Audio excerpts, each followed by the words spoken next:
ఉత్తర తెలంగాణపై బీఆర్ఎస్ ప్రత్యేకంగా దృష్టి కేంద్రీకరించింది. బీజేపీ ప్రాతినిధ్యం ఉన్న ప్రాంతాల్లో పూర్వవైభవం దిశగా కార్యాచరణ అమలు చేస్తోంది. కేంద్ర రాష్ట్ర ప్రభుత్వాల వైఫల్యాలను ఎండగట్టడంతో పాటు స్థానిక సమస్యల ద్వారా ప్రజల్లోకి వెళ్లేలా కార్యక్రమాలు చేస్తోంది. కాంగ్రెస్ వ్యతిరేక ఓటును వీలైనంత ఎక్కువగా తమ వైపు తిప్పుకోవడంతో పాటు బీజేపీ ప్రభావాన్ని తగ్గించడమే బీఆర్ఎస్ లక్ష్యంగా పెట్టుకుంది. పోగొట్టుకున్న చోటే వెతుక్కోవాలనే భావనలో ఉన్న బీఆర్ఎస్ ఉత్తర తెలంగాణపై పూర్తి స్థాయిలో మళ్లీ పట్టు సాధించాలనే టార్గెట్తో ముందుకెళ్తోంది. ముఖ్యంగా బీజేపీకి ప్రాతినిధ్యం ఉన్న ఆదిలాబాద్, కరీంనగర్, నిజామాబాద్ జిల్లాల్లో పార్టీ కార్యకలాపాలను మరింత విస్తరించాలని భావిస్తోంది.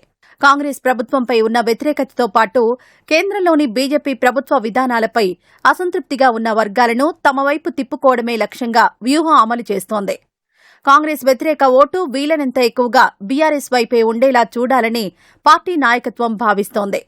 ఉత్తర తెలంగాణలో బీజేపీ ప్రభావం పెరగడం భవిష్యత్తులో తమకి రాజకీయంగా సవాల్గా మారే అవకాశం ఉందని అంచనా వేస్తోంది. పార్టీ అంతర్గతంగా నిర్వహించిన సర్వేల్లోనూ ఇదే అంశం తెరపైకొచ్చినట్లు తెలుస్తోంది. బీజేపీ బలంగా ఉన్న నియోజకవర్గాలు, జిల్లాలపై ప్రత్యేకంగా దృష్టి పెట్టాలని పార్టీ అధినేత కేసీఆర్ గతంలోనే నేతలకు సూచించినట్లు సమాచారం. కేంద్ర ప్రభుత్వ విధానాలు, బీజేపీ వైఖరిని ప్రజల్లోకి తీసుకెళ్లడం సహా స్థానిక సమస్యలపై ఉద్యమాలు చేపట్టాలని దిశానిర్దేశం చేసినట్లు తెలుస్తోంది.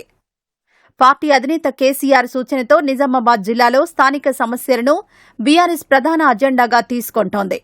యూరియా కొరత, పసుపు రైతుల సమస్యలు, వ్యవసాయ రంగానికి సంబంధించిన ఇతర అంశాలపై ఆందోళనలు నిర్వహించింది.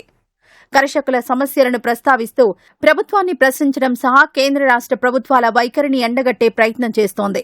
ఆదిలాబాద్ జిల్లాలో సీసీఐ పునరుద్దరణ అంశాన్ని తీసుకుంది. ఇందుకోసం ఆందోళన చేస్తున్న సీసీఐ సాధన కమిటీకి మద్దతు ప్రకటించింది. కమిటీ ప్రతినిధులతో కలిసి బీఆర్ఎస్ వర్కింగ్ ప్రెసిడెంట్ కేటీఆర్ ఢిల్లీకి వెళ్లి కేంద్ర మంత్రిని కలిశారు. సీసీఐ సాధన కమిటీ తరపున ముఖ్యమంత్రి రేవంత్ రెడ్డికి కేటీఆర్ లేఖ రాశారు. కరీంనగర్, పెద్దపల్లి, మంచిర్యాల తదితర ప్రాంతాల్లోనూ సింగరేణి అంశాలను బీఆర్ఎస్ రాజకీయ అజెండాలోకి తీసుకొస్తోంది. సింగరేణికి సంబంధించిన సమస్యలు, సంస్థలో అవినీతి ఆరోపణలు, కార్మికుల సమస్యలను ప్రస్తావిస్తూ ప్రభుత్వంపై విమర్శలు చేస్తోంది. బీజేపీ ప్రభావాన్ని తగ్గించడం, కాంగ్రెస్ ప్రభుత్వంపై వ్యతిరేకతను తమకు అనుకూలంగా మలుచుకోవడం, ఉత్తర తెలంగాణలో పార్టీ పాత పట్టును తిరిగి సాధించే లక్ష్యంతో బీఆర్ఎస్ ముందుకెళ్తోంది. రాబోయే రోజుల్లో మరిన్ని స్థానిక సమస్యలను గుర్తించి వాటిపై వరుస ఆందోళనలు, కార్యక్రమాలు నిర్వహించేందుకు కార్యాచరణ సిద్ధం చేస్తున్నట్లు సమాచారం.